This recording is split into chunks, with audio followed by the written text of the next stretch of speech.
Souvent, on pense qu'être en freelance, ça coûte rien, ou alors qu'au contraire, il y a plein de frais à prévoir. Pour vous aider à y voir plus clair, dans cette vidéo, on va faire le point sur les vraies dépenses des freelances. On va voir ensemble quelles sont les dépenses auxquelles vous devez penser, et moi, pour chacune d'entre elles, je vous donnerai un ordre d'idées et je vous dirai ce que ça me coûte à moi.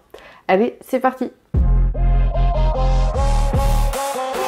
Alors, pour travailler, vous avez besoin de matériel, vous avez besoin d'un téléphone, d'un ordinateur. Il vous faut peut-être un casque, une souris, une imprimante, des cahiers, des stylos. Tout ça, si vous l'avez déjà, bah ok, vous n'avez pas besoin d'en racheter, mais posez-vous quand même la question, est-ce que mon ordinateur est assez puissant pour l'usage que je vais en avoir dorénavant? Vous allez avoir besoin de télécommunications, un abonnement internet, un abonnement mobile. Les deux, ça représente facilement 50 € par mois. Alors peut-être que vous vous dites, bah en fait, c'est pas des dépenses en plus parce qu'aujourd'hui je les paye déjà. Oui, mais pensez bien que si vous étiez en société, c'est votre société qui pourrait payer ça et plus vous. Donc c'est quand même des dépenses qui sont professionnelles puisque c'est des dépenses qui sont nécessaires dans le cadre de votre activité. Vous avez besoin également d'un lieu de travail. Alors, soit vous travaillez de chez vous et vous allez vous dire que ça vous coûte rien, mais en fait ça a quand même un impact sur par exemple votre facture d'électricité. Donc, quelque part, il y a quand même un coût. Soit vous louez un bureau dans un coworking, dans un centre d'affaires. Et là, ça va dépendre des villes, ça va dépendre de l'endroit que vous choisissez, ça va dépendre de la fréquence à laquelle vous y allez, mais ça peut vous coûter, on va dire, entre 100 et 500 € par mois. Et puis, vous allez avoir besoin, dans le cadre de votre activité, d'outils d'abonnement. Ça peut être la suite Adobe, ça peut être un abonnement à un outil spécifique. Moi, par exemple, dans les outils que j'utilise, il y a Ubersuggest qui me permet de travailler sur la stratégie digitale de mes clients. Et il y a par exemple ActiveCampaign qui est l'outil que j'utilise pour vous envoyer chaque jeudi ma newsletter. Si vous êtes community manager, vous pouvez avoir besoin d'un abonnement Canva, d'un abonnement HotSuite. Voilà, sur tous les métiers, vous avez souvent besoin de payer chaque mois ou chaque année des accès à des outils qui sont nécessaires pour faire votre travail ou pour le faire de façon plus efficace. Ça peut arriver que vous ayez besoin de vous déplacer chez un client ou chez un prospect. Ça peut être pour une mission qui a lieu loin de chez vous, ça peut être pour animer une formation, ça peut être pour aller rencontrer un prospect, pour aller participer à une réunion, pour animer une conférence. Il y a plein de choses qui peuvent faire que vous vous déplacez. Alors vous déplacer, ça peut vouloir dire que vous allez prendre votre voiture, donc vous allez payer de l'essence, vous allez peut-être payer du péage. Ça veut dire que vous allez peut-être prendre l'avion, le train, le métro, le bus, le tram, vous allez peut-être louer un vélo, louer une trottinette, prendre un taxi, prendre un Uber. Il y a plein de choses qui font que pour vous déplacer, parfois vous avez besoin de dépenser un peu d'argent et c'est normal. Ou alors, toujours dans le thème des déplacements, parfois vous allez devoir manger ou boire quelque chose. Vous arrivez à la gare, vous n'avez pas déjeuné, vous avez besoin d'un café et d'un croissant. Le repas, vous allez au resto à côté de l'endroit où vous animez votre formation. Ou alors peut-être que vous êtes en déplacement, vous dormez quelque part, donc le soir vous allez au resto ou vous allez chercher un sandwich quelque part. Ça, c'est des dépenses, encore une fois, qui sont liées à votre activité. Et puis peut-être que vous allez un peu loin, vous restez plusieurs jours, il faut prendre Airbnb, il faut réserver une chambre d'hôtel. Donc là, moi je peux pas vous dire combien ça peut coûter. Si je fais le calcul au fil des années, honnêtement je sais pas combien j'ai dépensé en hôtel, en Airbnb, train, taxi, franchement j'en ai aucune idée. Ce que je sais c'est que on peut le faire. Et c'est important de calculer dans les charges, les dépenses qui vont être engendrées par votre activité, ces potentiels déplacements, histoire que quand vous allez fixer vos prix, vous sachiez qu'il faut tenir compte de ça.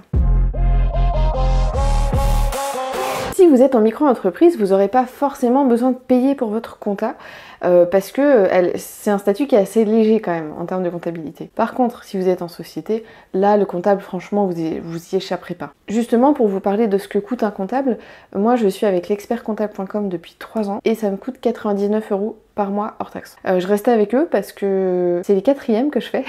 Ça fait 6 ans que j'ai créé ma société parce que j'avais passé une année en micro-entreprise et les moins chers que j'ai eu à part eux, c'était un autre cabinet qui était aussi à 99 € hors taxe par mois, mais qui me prenait, je crois que c'était 400 ou 500 € par an supplémentaires pour faire mon bilan. Donc eux, au niveau prix, ils sont vraiment imbattables. Et donc ils me donnent l'accès à Time. Time, c'est, pour vous dire très rapidement, un outil sur lequel je peux faire mes devis, mes factures, qui est connecté à la banque, donc il me dit automatiquement quand mes factures sont payées. Je peux faire mes notes de frais, je peux faire le calcul de mes indemnités kilométriques. Et surtout, mon comptable, il a accès aussi à ça. Donc en fait, j'ai rien à lui envoyer, il a déjà tout. Et lui, il en a besoin pour faire chaque mois ma déclaration de TVA et pour faire chaque année mon bilan. Voilà, sachant que mon comptable précédent enfin, l'un des précédents cabinets comptables avec lequel je travaillais, qui était l'un des moins chers, me facturait le même prix tous les mois, mais me prenait 400 ou 500 euros, je sais plus, en plus pour faire le bilan. Donc là, on est vraiment sur du tout compris. Et du coup, moi, ça me va très bien parce que je sais combien je vais payer et je sais que le service, il me satisfait. Et du coup, si vous voulez tester de travailler avec eux, en suivant le lien que je vais vous mettre sous la vidéo, vous avez droit à 2 mois gratuits. Donc c'est plutôt intéressant. Et puis, toujours pour parler de prix, ils ont aussi une offre à 40 € par mois pour que vous puissiez avoir accès à Time et qu'ils puissent faire vos déclarations. Donc ça, c'est plutôt intéressant aussi. Je vous laisse découvrir ça. Donc le lien, il est juste sous la vidéo. Et alors ça, c'est les frais mensuels, on va dire, mais il faut bien penser aussi que selon le statut que vous allez choisir, le statut juridique, on va dire, les coûts à la création ne seront pas les mêmes. Si vous décidez de créer une micro-entreprise, la création, elle vous coûte absolument rien. Pour du portage salarial, c'est pareil, il n'y a pas de frais au départ normalement. En revanche, si vous créez une société, par exemple une SASU ou une URL, là il y aura des frais c'est des choses que vous payez à l'État en fait, principalement. Hein. Enregistrer la création de votre société auprès du greffe du tribunal de commerce, vous devez faire passer une annonce légale dans un journal local. Faut compter entre 200 et 500 €, je dirais. Plus si vous passez par un prestataire, que ce soit un comptable ou un avocat, il va vous faire payer aussi pour rédiger vos statuts et pour faire toutes les démarches pour votre déclaration de création en fait. Et ça, selon la personne avec qui vous travaillez, ça peut coûter plusieurs centaines d'euros. Par contre, si vous le faites avec l'expertcomptable.com, c'est offert au début de la collaboration. Donc ça vaut le coup, c'est quelques centaines d'euros d'économiser. Vous n'aurez avec eux que à payer ce que vous payez à l'État en fait. Il faut penser aussi à votre communication. Votre communication, ça peut être votre site web, votre publicité. Si vous êtes en 1950, ça peut être aussi des cartes de visite. Alors, le site internet, quasiment tout le monde en a. C'est pas forcément une obligation, mais si vous l'avez, sachez que ça va forcément vous compter un petit peu d'argent. Alors, soit vous vous abonnez à une plateforme un petit peu comme Wix et vous allez payer un peu tous les mois, environ 10 €. Soit vous faites vous-même votre site, par exemple sur WordPress, et puis là vous allez donc acheter un thème la première fois qui va vous coûter après 50 €, vous pourrez utiliser après le temps que vous voulez, et ensuite vous allez payer l'hébergement et le nom de domaine chaque année, et là le grand minimum ça sera 30-40 € par an, qu'il faudra repayer tous les ans. Alors la protection sociale quand on est employé, quand on est salarié, c'est facile. Déjà on cotise au chômage. Notre employeur nous fournit une mutuelle, il est obligé. Si on est malade, la sécurité sociale nous verse notre salaire ou une partie de notre salaire. Donc voilà, on a vraiment à s'occuper de rien. Tout est géré. En indépendant, c'est plus comme ça. Déjà, on cotise plus au chômage. La mutuelle, c'est à nous de la choisir. La sécurité sociale, si on doit arrêter de travailler pendant un moment pour des raisons de santé, elle nous indemnise vraiment très mal. En plus, il y a des carences qui sont assez longues. Et pour finir, on cotise super mal pour la retraite. Alors, je vous dis pas ça pour vous faire peur, je suis désolée si c'est le cas. Je vous dis ça parce que ça veut dire qu'il y a plusieurs choses que vous allez devoir prévoir de votre côté. Déjà, il vous faut une prévoyance. La prévoyance, en gros, elle prend le relais de la sécurité sociale quand la sécurité sociale vous verse rien ou qu'elle vous verse pas grand-chose.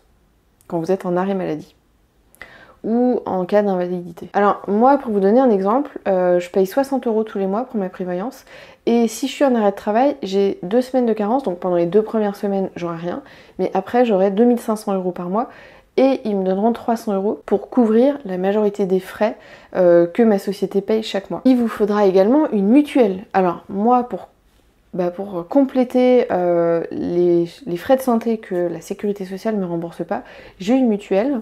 Je paye à peu près 40 € par mois et je suis plutôt bien remboursée sur un petit peu tout, que ce soit dentaire, lunettes et tout ça. Et mes enfants sont sur ma mutuelle et je paye le même prix pour eux. Sachant que la mutuelle et la prévoyance, elles sont payées par ma société et c'est des cotisations qui sont déductibles sur l'impôt sur les sociétés. Vous avez besoin aussi d'épargner un peu plus parce que à la fois vous cotisez pas au chômage, si jamais il y a des périodes un petit peu moins sympas dans votre activité, il faut que vous puissiez taper dans votre épargne, et puis vous savez que vous allez avoir une moins bonne retraite que les salariés à qui on dit déjà que leur retraite sera pas terrible. Et ça, vous allez dire, ok, je vais voir qui pour avoir ça. C'est des assureurs qui peuvent vous proposer ce qu'on vient de voir, la prévoyance et la mutuelle. Et tant qu'on parle d'assurance, vous risquez aussi d'avoir besoin de ce qu'on appelle une assurance responsabilité civile professionnelle. Elle vous couvre si jamais vous êtes dans une situation qui engage votre responsabilité. Je vais vous donner quelques exemples. Parce que souvent on pense qu'on n'en a pas besoin et vous allez voir que finalement si, quand même c'est mieux de l'avoir. Imaginez que vous êtes développeur et vous faites une erreur, vous supprimez toute la base de données client de votre client. Là, mais en fait, il perd des milliers, voire des millions d'euros à cause de cette erreur et il vous demande de le dédommager pour l'argent qu'il perd à cause de vous. Imaginons que vous êtes webmarketeur, vous faites une erreur et vous dépensez 2 fois, 3 fois, 10 fois le budget que le client vous avait demandé de mettre en place. Ça va vite, hein, on se trompe d'une virgule et puis par jour on dépense pas 10 euros mais 100. Et là, il vous demande de rembourser ce qu'il a payé en trop. Vous animez une formation chez l'un de vos clients, vous cassez le vidéoprojecteur et il vous demande de le rembourser ou de le remplacer. Ou alors, vous êtes community manager, vous postez quelque chose sur, je sais pas, le compte Instagram de votre client qui nuit gravement à sa réputation et du coup pendant plusieurs mois il a une grosse baisse de chiffre d'affaires et il vous dit que c'est de votre faute. Alors dans ce genre de cas, vous êtes bien content d'avoir une assurance qui va gérer ça, qui va prendre en charge ça et qui va payer pour les dégâts que vous avez pu causer. Alors moi j'ai une responsabilité civile professionnelle que je paye 35 euros par mois. Votre assureur vous fera un devis qui dépend du métier que vous exercez en fait. Et on n'oublie pas les impôts, la cotisation foncière des entreprises qu'on appelle CFE pour les intimes. Alors la CFE c'est un petit peu comme la taxe d'habitation pour les entrepreneurs, c'est-à-dire que c'est un impôt local qui est géré par le service des impôts de votre commune, en tout cas de la commune dans laquelle est domiciliée votre activité. Alors le calcul de la CFE dépend de plusieurs choses, ça dépend vraiment de votre commune et ça dépend également de la surface que vous allouez à votre activité dans les locaux dans lesquels vous trouvez. Alors ça peut être chez vous, ça peut être dans un coworking, ça peut être dans des bâtiments que vous louez vous, vraiment. En tout cas, voilà, il faut penser qu'il y aura ça à payer. Alors la première année, non, vous êtes exonéré. En revanche, dès la deuxième année, il faut prévoir plusieurs centaines d'euros. Alors moi, en micro-entreprise, je payais 300 euros, j'étais à Lyon. Et en société, je paye environ 500 euros, même en ayant changé de ville et de département. Voilà, donc si vous faites le calcul, vous allez voir qu'on est vite à 300 euros par mois de dépenses, voire plus si on loue des bureaux par exemple, mais ça fait déjà une somme. Donc c'est important que vous teniez compte de ça, notamment quand vous allez faire le choix de votre statut juridique. Donc en gros, ce que ça veut dire, c'est que être freelance, ça a un coût, et au-delà d'avoir cette info pour le choix de votre statut, il faudra vraiment que vous en teniez compte pour fixer vos tarifs. Et si jamais vous êtes déjà lancé, moi je vous encourage à bien refaire un point sur ce que vous dépensez déjà, ce qui pourrait être optimisé, et ce que vous payez pas encore parce que vous en avez besoin mais que vous en êtes pas occupé. Je pense notamment à la prévoyance, à la RC Pro. Voilà, je vous dis à très vite.